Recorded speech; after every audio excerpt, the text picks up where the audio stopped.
أحلى وصفة لسمك الفيليه بصوص الزبدة والليمون، جربوها هتعجبكم أوي.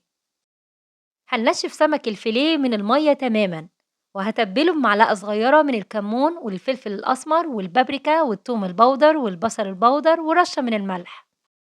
هنسيب السمك في التتبيلة نُص ساعة، وعلى جريل أو طاسة غير قابلة للالتصاق هندهنها بمعلقة كبيرة من زيت الزيتون، وهنشوح السمك.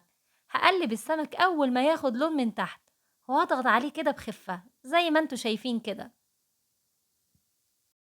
وبعد كده هنضيف الصوص اللي هو عبارة عن معلقتين كبار من الزبدة المتسيحة مع معلقة كبيرة من عصير الليمون ورشة ملح.